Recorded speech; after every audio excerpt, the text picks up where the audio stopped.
Do lavíc puchovských základných škôl zasadne 1555 žiakov. V Dome smútku reštaurovali fresku. Mažoretky na majstrovstvách Európy nesklamali. Vážení diváci, už aj počasie vyplo letný režim a my vás pozývame sledovať zostrih aktuálnych udalostí, ktoré priniesol september. Vitajte pri obrazovke Puchovskej televízie. Slnkom prežiarené prázdniny sú minulosťou a svoje žezlo prevzal september. Školáci už majú za sebou síce krátky, ale predsa len prvý školský týždeň. Prázdniny nám uleteli, ako krdiel divých husí, kam si do polí. Zanechali voľnú cestu priamo do školy. Začiatok školského roka na základnej škole Mládežnícka bol tento rok trochu výnimočnejší. Škola oslávi 35. výročie založenia. Svojich bývalých kolegov a žiakov prišiel pozdraviť primátor mesta. Dnes sa niečo začína. Prináša veľa víziev, veľa plánov, zámerov. A tak je tomu i dnes, prvý deň školského roku 2015-2016. Počas jeho trvania budete riešiť nové úlohy, ktoré sú predpísané v pedagogických dokumentoch a pretransformované v učebniciach, či rešpektovať ustanovenia z novelizovaného zákona školského. Medzi 5 posilami učiteľského zboru, ktoré riaditeľka predstavila žiakom, stála aj dlhoročná zástupkyňa školy Anna Janíková, ktorá sa podujala na rok vypomôcť s prváčikmi. Ty si teraz prváčka, ideš prvýkrát? A máš nejaké obavy, bojíš sa niečoho? Nie. A čo si myslíš, čo sa tu naučíš, alebo na čo sa tešíš najviac, že sa budete učiť? Na angličtinu. Budeme sa učiť matiku, čísla, písmena. Školáci počúvali prejav len tak na pol ucha, veď v mysli ešte doznievali prázdniny a s kamarátmi sa treba o nich porozprávať čo najskôr. Aké boli prázdniny? No super, lepšie ako škola. Čo bol najväčší zážitok prázdninový? Určite, keď sme boli na dovolenke a keď som bláznila s kamarátmi a tak. Parádne. Čo to znamená parádne? Aký bol najsilnejší zážitok? Kde ste boli? V Bratislave. Tam bolo najlepšie, u babky. Bol som veľší, jazdil som na koňoch, česal ma medvedík čistotný a tak. Boli sme v Podhajskej a pôjdeme ešte k moru a dvakrát sme boli v Podhajskej. Včera sme sa vrátili, boli sme u babičky aj včera. Tešil si sa na spolužiakov, na september? Tešil, hlavne na týchto dvoch. Tešil dosť, a hlavne na kamarátov, na učení ani tak nie. Trápia vás v škole? No, netrápia, ale lepšie sú prázdniny. O tom nik nepochybuje, dokonca ani riaditeľky škôl. Oddychli sme si, dúfam, že teda aj kolegovia, ale ideme zase s verbou do toho. Mala som úžasné prázdniny tým, že boli krásne, slnečné, užila som si vody, oddychla som si, nabrala som nových síl, oslávila som jubileum, takže pre mňa boli prázdniny jedny z najkrajších a musím povedať, že aj posledné. Najväčší zážitok? No asi to, že som mohla byť s deťmi, pretože počas roku toho je menej, majú svoje záujmy, svoje krúžky, tak určite asi to, že som mohla byť s deťmi. Ako prežívala prázdniny škola? Čo sa to zatiaľ vynovilo, vylepšilo pre deti? V škole sme sa snažili zlepšiť prostredie školy. Vždy po odchode tých najstarších žiakov ostanú tie triedy predsa len trošku v takom horšom stave, takže začneme vždy od tých deviatackých tried a postupne teda sme sa snažili vymalovať a spríjemniť aj iné prostredie. Momentálne prebiehajú rekonštrukcie, pretože EKS nás trošku posunulo časovo, takže to, čo sa malo robiť v auguste, sa teraz vlastne začalo robiť 1. septembrový týždeň, ale do konca týždňa by to malo byť hotové a to je rekonštrukcia prechodu k telocvičniam. Školský rok úspešne začal a detí je ako smetí. Materské školy sa postarajú o 532 detí a do lavíc základných škôl zasadne 1555 žiakov. Stojíš trocha váhavo, nevieš, čo ťa čaká? Nemaj strach a vstúp, nemá ťa čo ľakať. Predstavitelia mesta, členovia základnej organizácie Slovenského zväzu protifašistických bojovníkov a obyvatelia Púchova sa pri príležitosti 71. výročia vypuknutia Slovenského národného povstania prišli pokloniť k pamätníku obetí vojny v Europarku. Slovenské národné povstanie vnímame ako významný medzník v novodobých dejinách slovenského národa. Celkovo sa bojov zúčastnilo 60 000 povstaleckých vojakov a vyše 15 000 partizánov. Odhaduje sa, že v bojoch padlo 10 až 12 000 povstalcov. Česť ich pamiatke.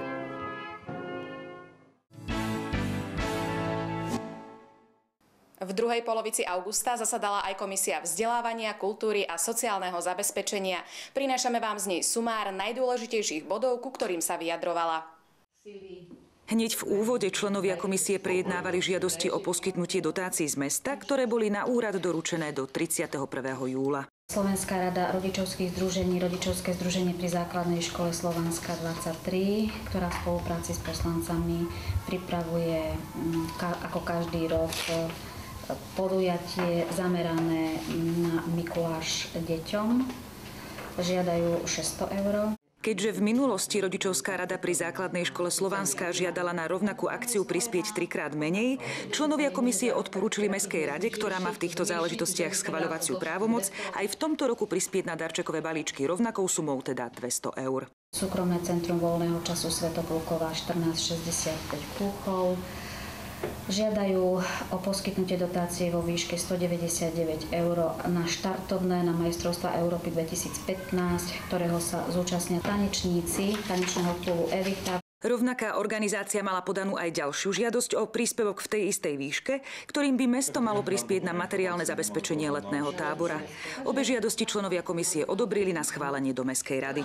Predmetom ďalšej žiadosti o financie z mestského rozpočtu bolo 300 €, ktoré poputujú do špeciálnej základnej školy na pokrytie nákladov, ktoré mali žiaci a učitelia na súťaži. Táto dotácia bola aj v Mestskej rade schválená, len teda sú tam zlé doklady a vlastne musí táto dotácia znova prejsť Mestskou radou a aj našou komisiou, pretože teraz žiadateľom je rodičovské združenie pri Spojenej škole športovcov 1461 a tá pôvodná žiadosť bola úplne s iným názvom, takže je to len kvôli zmene názvu školy. Finančnú injekciu na pokrytie nákladov za energie a služby v prvom pôroku a na novo vytvorenú funkciu projektového manažéra v Župnom dome potrebuje aj Dom kultúry. Ide o dotáciu vo výške 35 000 € a je táto dotácia už schválená v mestskom rozpočte. Nie je to navýšenie. Na druhý polrok žiada riaditeľka Domu kultúry o niečo menej, 26 000 €. Je to taký môj hrubý predpoklad s tým, že ak by nám podujatia išli tak, ako doposiaľ, tak by sme si vedeli z vlastných prostriedkov zabezpečiť ten zbytok. Ale je to samozrejme s otáznikom, pokiaľ by ľudia nechodili tak do kina, nechodili tak na podujatia ako v prvom pol roku, tak by sme možno mali problém. Ďalej predsedníčka komisie oboznámila členov aj s novým dodatkom rokovacieho poriadku komisii Mestského zastupiteľstva schválenom na júnovom zasadnutí poslancov. Mala by sa sprísniť administratíva a na zasadnutie budú môcť chodiť aj záujemcovia z verejnosti. Výnimkou budú samozrejme rokovania, ktorých predmetom budú informácie chránené osobitnými zákonmi. V ďalšom bode programu zasadnutia členovia komisie pripomienkovali dotazníky pre verejnosť, podnikateľov a tretí sektor, ktoré vypracovala prednostka úradu. Sú to dotazníky, na základe ktorého bude spracovaný program hospodárskeho a sociálneho rozvoja mesta Púchov na roky 2015 až 2022. V závere stretnutia poslanec Roman Hvizdák informoval o výtvarných projektoch naplánovaných pre najbližšie obdobie. Prvý projekt sa volá Malujeme spolu.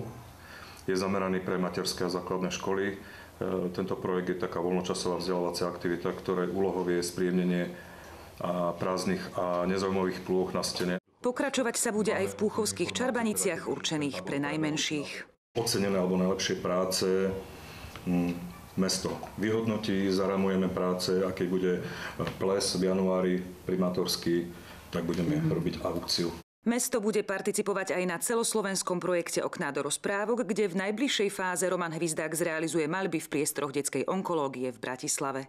Riaditeľka Domu kultúry Milada Vargová zas informovala o pokračovaní ďalšieho ročníka súťaže pre púchovské základné školy o najkrajší vianočný stromček v parku pred divadlom a na už spomínané výtvarné projekty pre najmenších Dom kultúry nadviaže výtvarnou súťažou pre starších žiakov a dospelých, ktorá vyvrcholí pred Vianocami vernisážou. Záverečné hlasovanie sa týkalo obvyklej témy Komisie vzdelávania, kultúry a sociálneho zabezpečenia a tým je schvaľovanie žiadosti o jednorazový príspevok v hmotnej núdzi. K jedinej doručenej dali členovia súhlasné stanovisko. Aj keď stavebný ruch v Púchovskom dome smútku utichol už dávno, pracovná atmosféra s vôňou farieb sa tam ešte v uplynulých dňoch vrátila. Mesto sa rozhodlo obnoviť pôvodnú nástennú maľbu. O jej existencii väčšina Púchovčanov zrejme ani netušila, pretože bola dlhé roky ukrytá pod plátnom. Autorom je púchovský výtvarník Ivan Brečka, ktorý ju namaľoval v roku 1975. Aj keď sa po rekonštrukcii Domu smútku uvažovalo i o možnosti premaľovania, poslanec Roman Hvizdák sa rozhodol, že ju s pomocou kamarátov zreštauruje. Ja si myslím, že v Púchove nemáme príliš veľa toho historického, alebo povedzme aj toho umeleckého. Mal som taký vnútorný pocit, alebo som tak viac menej možno aj túžil tu mať niečo, čo zachytáva aj ten starý Púchov. Možno mapuje výtvarníkov, umelcov z tej doby, ktorých sme tu mali, ktorí boli významní pre tento región. Nejde síce o kultúrnu pamiatku, mladí výtvarníci sa však rozhodli, že i takto význam má a počas reštauračného procesu sa zároveň aj priučia novým technológiám. Je to v podstate dedičstvo po nejakom miestnom maliarovi a to má vždy nejakú hodnotu. Nie som kunsthistorik, aby som hodnotil obrazy, ale je to aj pekný priestor vnútri, aj tá maľba tam sedí, tak podľa mňa stojí za to, aby sa zachránila. Práce na obnove nástennej maľby priamo na mieste síce neboli náročné na čas, ako si pôvodne mysleli, nesmeli však podceniť prípravné práce, podrobnú fotodokumentáciu a dodržiavanie špeciálneho postupu. Najhoršie tam bolo vlastne tie prvé práce, keď sme museli odstraňovať tie staré farby, ktoré všetko, čo išlo dolu, čo sa šúpalo, čo bolo poškodené, muselo ísť dole. No a v podstate dnes sme tu druhý deň a už sa ide maľovať, tak celkom to ide. No uvidíme, ako nám to pôjde s farbami, lebo farby si miešame sami. Vyrábame si vlastne temperu podľa starých receptúr. Po odstránení poškodených častí maľbu jemne prebrúsili, odmastili a natreli vápenným mliekom. Ktorý slúžil akoby taká imitácia omietky. Potrebovali sme preto, aby sme vytvorili taký dojem matnosti. Potom prišiel na rad izolačný glejový náter, aby sa mohlo začať so samotnou domaľbou už spomínanými špeciálnymi farbami. Jednak si sú overené časom, vydržali 500-600 rokov aj viac. A teraz v podstate tempera alebo tie farby, ktoré sa dajú kúpiť, nie sú väčšinou také kvalitné. Výtvarníci sa rozhodli zo starých receptúr oprášiť žltkovú temperu. Na začiatku rozmiešali pigment v destilovanej vode, ktorá by mala zaistiť svetelnú stálosť. Potom sa vlastne tieto pigmenty miešajú s takou vaječnou emúziou. Je viacero receptúr. My používame žltko, pivo a ešte klinčekový olej. Po domaľovaní poškodených miest a následnom vyschnutí dostane maľba ešte záverečný fixačný náter a reštauračné práce budú završené. Na Lednický hrad sa počas jednej augustovej noci opäť navrátilo život. Nie, nejde o duchov z legend. Zrúcanina z druhej polovice 13. storočia bola sprístupnená verejnosti v rámci celoslovenského podujatia. Tradíciu akcie, kedy sa ľudia môžu voľne pohybovať nielen na nádvorí, ale aj v útrobách starých zrúcaných hradov, ktoré inak nie sú voľne prístupné verejnosti, udržuje spoločnosť Zachraňme hrady už 4. rokom. Vznikla tuto na Lednici a postupne sa rozšírila na ďalších asi 20 hradných zrúcanín po celom Slovensku a stáva sa z toho už vlastne také pravidelné závožívané podujatie. Myšlienku prevzali rôzne občianske združenia, ktoré sa starajú o historické a sakrálne pamiatky. Snažia sa tak časť histórie zachovať pre ďalšie generácie a akciami, ako je napríklad Noc hradných zrúcanín, podporujú v laickej verejnosti vytváranie vzťahu k týmto pamiatkam. Návštevníci si môžu užiť stredovekú atmosféru v osvetlení z faklí v spojení s umením, ktoré magickosť miesta umocňuje. Od začiatku, odkedy organizujeme s nami harmonikár Martin Jáňa, ktorý vždycky priniesie svoj akordeón a zahrá nám francúzske šanzóny a snažíme sa tu vniesť také modernejšie umenie, z každého rožku niečo a tento rok tu máme kováčov, sklárov a maliarov. Hneď na nádvorí ukážku zo stredovekého života sprostredkovávali bludní rytieri z Trenčína, ktorí hrali vtedajšie spoločenské hry. A pre tvrdšie povahy priniesli aj ukážky zbraní. Dnes sme sem priniesli hlavne pechotné zbrane, teda vlastne zbranie, ktoré používal prostý ľud, čiže kopie, halapartne, bojové kladiva. Máme tu krátke zbranie, napríklad tesák, pechotný štít, pesný štítok a tak ďalej, všeličo možné. Nuž a z roka na rok sa zvyšujúca návštevnosť svedčí o tom, že obyvatelia Lednice, ale i širšieho okolia na Noc hradných zrúcanín prichádzajú radi. Oddychnúť si a popozerať, nebola som to ešte tak, že také zaujímavé. Výborne, výborná atmosféra. Milujem takéto zrúcaniny. Chodíme s deťmi po Slovensku často. Sme od Považskej Bystrice. Tak našla som to na internete, tak sme sa prišli pozrieť. Každým rokom to ide vyššie a vyššie, ľudia majú záujem na takúto akciu. A tak ľudia pýtajú sa, zistujú, zaujíma ich to. Čo vás tu zatiaľ najviac zaujalo? Zaujalo asi to odhodlanie, že to opravujú, že sa to vlastne dáva dokopy. Úspešne sme pokročili s hradným nádvorím, kde sa takmer na 99% zakonzervovalo celé vonkajšie opevnenie, ktoré je v súčasnosti nad úrovňou terénu. Plus sme sa presunuli a všetky sily sústreďujeme do hradnej veže. Na podujatí okrem výsledkov svojej práce odprezentovali členovia spoločnosti aj pôvodnú kuchyňu, napríklad pečením chleba v pôvodnej peci. Samozrejme s múkou z miestnych mlynov a vodou z prameňa. Áno, je to vlastne replika chlebovej pece, ktorá sa používala od praveku až po novovek. Vlastne ešte naše staré mamy mali takéto chlebové pece vzadu v humnách, kde raz a dvakrát do týždňa piekli chlieb, ktorý napiekli 2-3 kraje, veľké chleby a z toho vlastne rodina žila. Vypálená masa z piesku, slamy a hliny miesená nohami udrží až 400 stupňovú teplotu, čím chlieb získaval inú chuť ako z elektrickej rúry. Plány organizátorom napokon zmenila a akciu o niečo skrátila rýchlo sa blížiaca búrka, ale to na dojmoch iste nič neubralo. Ak to vie, možno mal niekto šťastie a v hradbách stretol aj ducha mladej Katarínky, ktorú majú ledničania vo svojom erbe.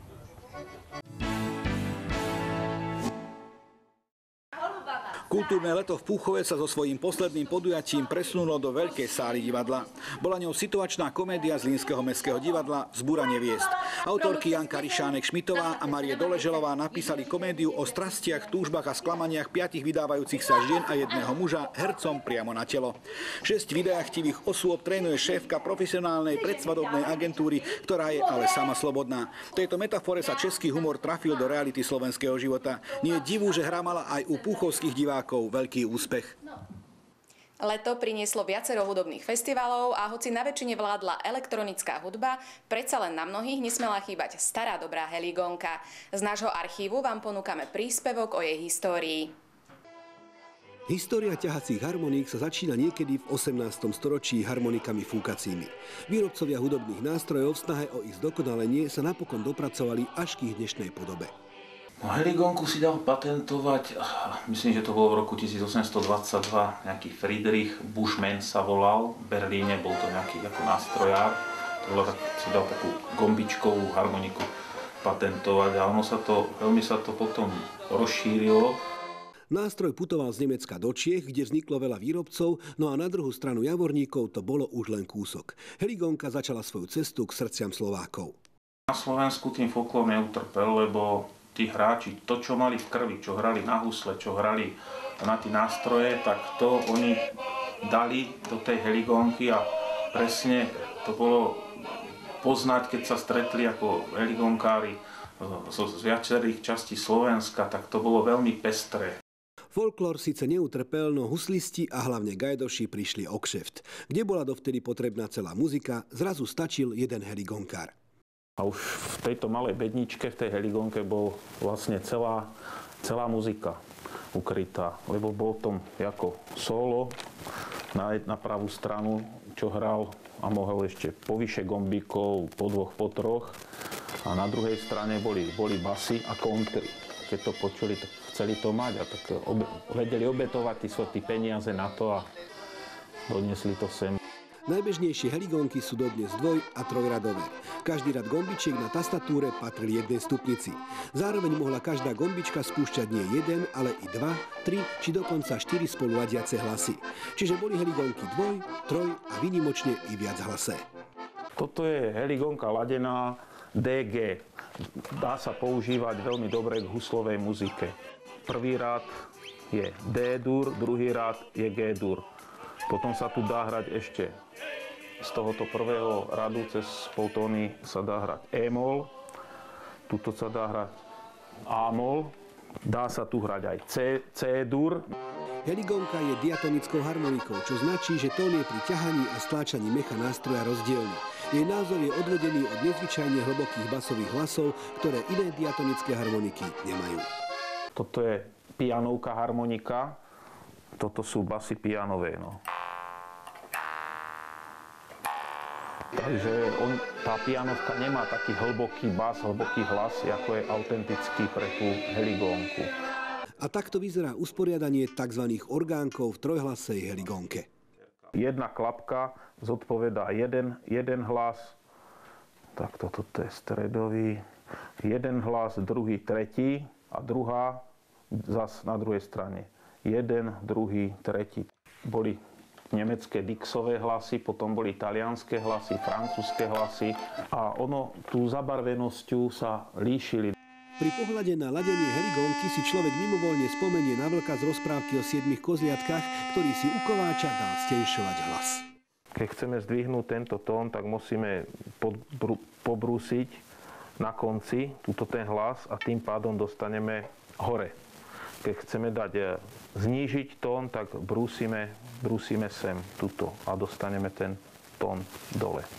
Je to veľmi piplavá robota, na to treba ozaj pevné nervy, lebo taká mravčia robota, ale potom je to zaslúžené, keď to je hotové, ten zvuk, tak to nahradí tú piplavú robotu. Heligonky vo veľkých orkestroch asi nenájdete. Svojím rozsahom by vážny repertoár nezvládli. No heligonkári hovoria, že pre slovenskú ľudovú pieseň sú doslova stvorené. Len sa na ne naučiť hrať. Mio, mio, všetci štyri, hej, mio, mio, všetci štyri, nech sa chlapcom cesta šíri. Vystúpenie mažoretiek z Centra voľného času Včielka na majstrovstvách Európy v Brne sa nedá hodnotiť inak ako výnimočne úspešné. V konkurencii mažoretiek z 10 krajín Európy, ktoré predviedli do 600 choreografií, sa puchovské Nelly nestratili. 9 z 11 choreografií, ktoré predviedli, získalo medaile. Domov priviezli 4 zlaté, 4 strieborné a 1 bronzovú. Je to najlepší rok. Je to vlastne najväčší úspech, čo sme doposiaľ mali na majstrovstvách Európy. Tak som spokojná a hlavne sa mi to páčilo, že tie dievčatá tancovali tým srdcom.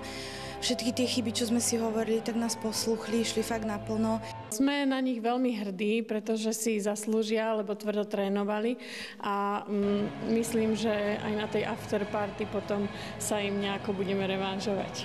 Najväčšiu radosť mali samozrejme dievčatá. Eufória zo zisku majstrovského titulu bola badateľná aj týždeň po súťaži. Aké boli tie pocity tesne po vyhlásení víťazov?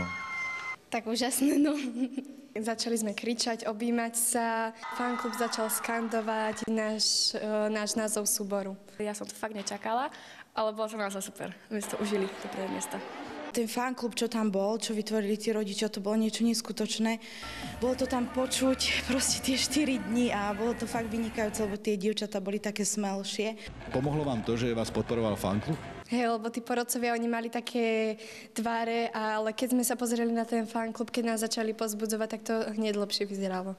Stojí ten pocit stáť na prvom stupienku za tie hodiny drni, za tie roky drni? Stojí to za to. Vedúca súboru i trénerky dnes nešetria chválou na svojej zverenkyne, no bolo tomu tak i na súťaži. Po tancovaní sme mali také zmiešané pocity s trénerkami, keď sme to tak hodnotili, lebo predsa tí Češi, ktorí sú vlastne naši najväčší súperi, tak keďže boli hosťujúca krajina, tak získali viacej kolotov, tak mohli štartovať viacej súborov, tak sme boli takí neistí, ale verili sme, že to dáme, aspoň do toho 3. Ktorý štát je také najsilnejšia konkurencie pre nás? Češi najviac. V čom sú oni lepší? Majú viac vymakané tie choreografie. My sme sa moc aj na tie ostatné súbory ako nepozerali, by nás to tak, ja neviem, no, nerozrušovalo. No. Keď si otancovali, mala si pocit, že by to mohlo byť na prvé miesto, alebo si mala iné typy? Popravde tiež som sa nepozerala na ostatné, či som to moc nevedela zhodnotiť, ale tak dúfala som, že to dajú aj na to prvé miesto. Dievčatá tiež hovorí, že sa veľmi nepozerajú na superky. Prečo? Aby to moc nerozhodilo, že aby vlastne tam čakali na to vyhodnotenie s tým, že nevedia vlastne. Že aby vlastne stále dúfali proste, že by predsa mohli vyhrať. Puchovské choreografie zaujali porotu kvalitou z odcvičenia a veľa zavážila i originalita, veď kto by čakal tancovať napríklad také zuby. Ja sa snažím osobne neobkúkavať takto, že od iných súborov alebo skupín, tak snažím sa všetko vymýšľať svoje, tak aby to bolo také originálne. Ako vzniká choreografia víťazná? Neviem, ja proste prídem na tréning a vtedy, čo ma napadne, tak za pochodom vymýšľam. Ty si sama mladá, máš rešpektu týchto svojich adeptiek? Ale aj hej, a poslúchajú ma dosť. Mažoretky si oslavu medailovej žatvy nechávajú na afterparty s opekačkou, kde zároveň so zhodnotením úspešnej sezóny budú spriadať plány na nové choreografie. Lebo úspech rozhodne nie je samozrejmosťou, ten sa buduje už od prvého tréningu.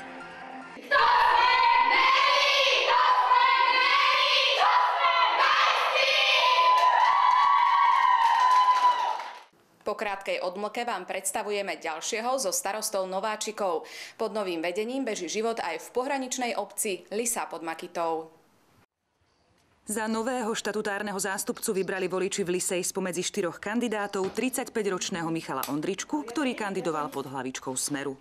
Ženatý starosta s 2 deťmi doteraz zastával profesiu projektanta oznamovacích, zabezpečovacích a silnoprúdových zariadení.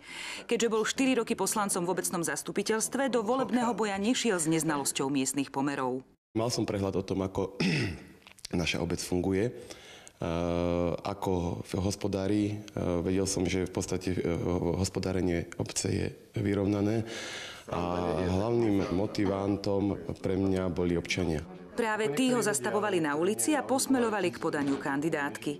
A dnes už s veľkým nasadením rieši problémy, ktoré ich trápia. Ja som s ním spokojná, je to môj sused po prvé a po druhé snaží sa pre tých ľudí čo najviac teda výzvu ústrety vo všetkom. No dobrý je. Pravda, že Elbo je mladý a má v sebe elán trochu. Samozrejme, kým sa pustil do realizácie vlastných vízií, vyčistil stôl a dotiahol projekty rozrobené svojim predchodcom. Takým bola napríklad rekonštrukcia sociálnych zariadení a výmena okien v Dome kultúry. Nový starosta Lysej si veľmi dobre uvedomuje, že riadiť chod najväčšej obce v Púchovskej doline má svoje výhody i nevýhody. Z hľadiska financií, ktoré tečú do obecného rozpočtu, určite výhodou. Z hľadiska údržby miestnych komunikácií nevýhodou. Hej, lebo v podstate my ako obec máme možno 15 alebo 16 kilometrov vlastných ciest, ktoré udržiavať v zjazdnom stave, či už cez leto alebo cez zimu dá skutočne námahu a myslím, že niektoré iné obce, ktoré nie sú také rozľahlé ako my, s tým nemajú až taký veľký problém. Pre lepšiu predstavu, Lysá ležiaca pod Makytou má rozlohu 34 km štvorcových a členitý terén okrem centra obce zahŕňa aj 32 kopaníc. Žiadosti o rekonštrukcie ciest sa teda na úrade kopia geometrickým radom. Chceme to riešiť, chceme riešiť aj tieto odľahlé časti, určite Strelenku, určite Dešnú. Miestne komunikácie, ktoré sú v našom vlastníctve alebo v našej správe, tak to je taký pilier. Časť zo sľubovaných vynovených ciest by chcel Michal Ondrička premeniť na realitu ešte do zimy. Do investičných akcií sa púšťa s rozvahou a rešpektovaním naplánovaného rozpočtu. Stará sa aj o prílev financií, napríklad odpredajom chátrajúcej budovy domu služieb rozostávanej v akcii Z. Keďže sa v rozpočte už nenašli peniaze na jej dokončenie, roky budila v centre dediny len negatívny estetický dojem. Ktorú samozrejme teraz nový investor hodlá prestavať alebo zrekonštruovať tak, aby slúžila predovšetkým občanom. Za čas, ktorý zatiaľ strávil vo funkcii, sa nový lišanský starosta stihol pustiť aj do vlastných projektov. Rozbehli sme novú službu SMS Info pre informovanie občanov formou krátkych SMS správ. Máme tam 4 informačné kanály, školstvo, samosprávu, kultúru a šport a ten odpadové hospodárstvo, myslím. Takže vieme občanov, ktorí sa do toho systému zaregistrujú, bezplatne informovať o vývoze komunálneho odpadu, o vývoze plastov, o vývoze skla, alebo zvolať rodičovské združenie, povedzme, keď škola chce. Základnú aj materskú školu majú v Lysej pod Makytou zmodernizovanú, keďže však demografický vývin posledných rokov má stúpajúcu tendenciu, potrebujú najmä v škôlke rozšíriť kapacitu. V prvom kole výzvy z úradu vlády na navýšenie miest v materských školách úspešní neboli, o príspevok sa budú uchádzať teda aj v druhom kole. Radi by sme pokryli žiadosti všetkých rodičov, ktoré tie deti tu chcú mať umiestnené. Máme kapacitu 44 detí a potrebovali by sme 70. A pre deti realizuje starosta aj ďalší z projektov. Rozbieham výstavbu detského ihriska vedľa kultúrneho domu. Podarilo sa nám získať nejaké finančné prostriedky od úradu vlády. Peniaze od štátu a Európskej únie by potrebovala obec aj pri ďalších investičných akciách. Roky ich, ako aj okolité obce, trápi nedoriešená kanalizácia. Naša obec je odkanalizovaná len z časti a určite by sme potrebovali dobudovať ďalšie vetvy, ktoré by nám zabezpečili, teda, že vieme pripojiť ďalších obyvateľov. Kvôli väčšej šanci na získanie financií sa Lysá dala do aglomerácie spolu s Lúkami, Záriečím a Mestečkom a momentálne hľadajú spoločnú reč a ujasňujú si priority. Idú teraz výzvy aj pre aglomeráciu na 2000 obyvateľov. Rozbehli sme nejaké jednania aj so starostami, aj s pani starostkou z obcí, ktorých sa nás to týka. Takže budeme sa snažiť nájsť nejaké spoločné riešenie, aby sme možno v nejakom horizonte tých 4 rokov tú našu obec dotiahli tak, ako to bolo vlastne vyprojektované. Aspoň tak, keď nie viac. Aby sme hovorili aj o veciach, ktoré v obci fungujú, spomenieme pálenicu a vychýrenú pekáreň, ktoré sú lišanskou pýchou. Určite to prináša pre občanov jednak zamestnanosť a jednak výhodu v tom, že majú kvalitné jednak destiláty a kvalitné pečivo priamo v obci. Obec má z toho príjem do rozpočtu za prenájom obecných priestorov a v prípade priaznivého hospodárskeho výsledku tak máme určite aj podiel na zisku. Najväčšia časť príjmu je ambulantný rozvoz pekárenských výrobkov. Máme 3 autá, ktoré nám rozvážajú vo večerných hodinách alebo v pobedných hodinách výrobky do celého regiónu. Práve tradičnú pekárenskú výrobu by chceli v Lysej posilniť a pekáreň zmodernizovať a materiálne dovybaviť. Samozrejme so zachovaním pece na uhlie, ktorá robí chlieb chutnejším a trvanlivejším. Ideme sa uchádzať o výzvu z eurofondov. V podstate teraz sme v štádiu spracovania projektovej dokumentácie. Chceme začať hneď stavebné konanie v tej veci a budeme sa uchádzať o dotáciu. Nový starosta má v pláne nadviazať aj cezhraničnú spoluprácu s obcov z Hornolidečska a následne rozvíjať cestovný ruch. Tým, že našu obec z polovice pokrývajú lesy, na rozlohu našej obce, tak vieme ponúknuť krásne turistické trasy na Javorník alebo Biele Karpaty. Opačná strana, my sme vlastne dolina, ktorá leží medzi 2 pohoriami. Na dotiahnutie myšlienky o lákaní turistov však potrebujú v Lysej pod Makytou rozšíriť ubytovacie kapacity. To sa vraj pomaly deje prerábaním chalúb na penzióny nielen v centre obce, ale aj v Dešnej a po kopcoch. Lišanský starosta má očividne prehľad, čo sa mu deje v katastri a zrejme aj dobre našliapnuté na zachovanie priazne u svojich voličov.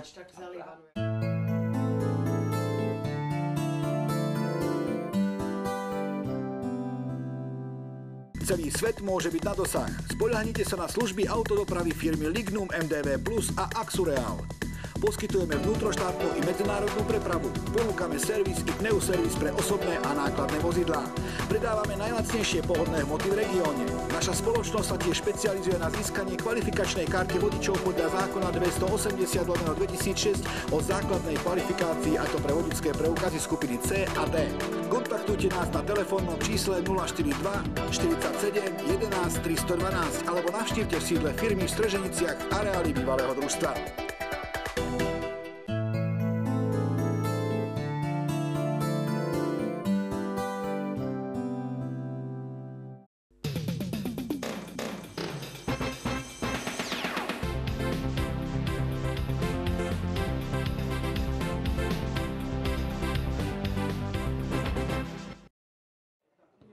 Púchovskí futbalisti zvládli k plnej spokojnosti aj tretí domáci ligový zápas a zaknihovali plný bodový zisk, tentoraz proti Novým Zámkom. Skóre stretnutia otvoril v 9. minúte Pastorek a musíte uznať, že to bol zásah parádny.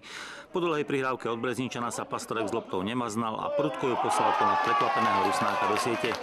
V 18. minúte sa svojho prvého gólu po návrate do púchovského dresu dočkal Pilát. Po výkope brankára Letka loptu zluchtoval hostujúci Klink a Pilát už mal s vybehnúšim brankárom ľahkú prácu. Po krátkej kľúčke poslal loptu do prázdnej brány. Po pol hodine hry sa k šanciam dostali aj hostia. Strelu Ferheváriho z hranice 16-ky Letko poľahky chytil. V 35. minúte ale inkasoval. Košútov center preletel malým vápnom a Švajda znížil na 2-1. O 2 minúty mohlo byť vyrovnané, ak by sa Vašekovej strele nepostavil do cesty obetavý Brezničan. V závere polčasu sa ešte o svoj druhý gól v stretnutí pokúšal Pastorek. Prízemná strela skončila u brankára Rusnáka. V druhom polčase sa Pastorek dostal do 2 brejkových situácií. Prvú nevyriešil dobre, keď prepásol možnosť prihrať lepšie postaveným spoluhráčom. V druhom prípade už uvoľnil Bartoša. Tomu však skočil pod nohy brankár Rusnák. V 63. minúte si Letko poradil so strelou Bombica. V nasledujúcich 3 minútach padli 2 góly, po jednom na každej strane. Najprv si Pilát vymanil loptu so Svoradom a hoci sa ho Vašek snažil stíhať, v zakončení nezabránil a Púchov viedol 3-1. Lenže o 2 minúty sa centrovaná lopta dostala v domácej 16-ke ku Košútovi a tento náležite využil. Za stavu 3-2 pre domácich predviedol dvakrát Dynamit vo svojej kopačke hostujúci kapitán Ešek. S obomi priamymi kopmi si Letko dokázal poradiť. V 83. minúte mohol pridať definitívu Svorada. Pekne vnikol do 16-ky, ale obstrelil nielen brankára, ale aj bránu. Minútu pred koncom potom premárnil šancu na hat-trick Pilát. Po výmene lopty s Mináčom ju poslal len tesne nad bránu. Púchov vyhral 3-2 a v tabuľke 3. futbalovej ligy je priebežne 3.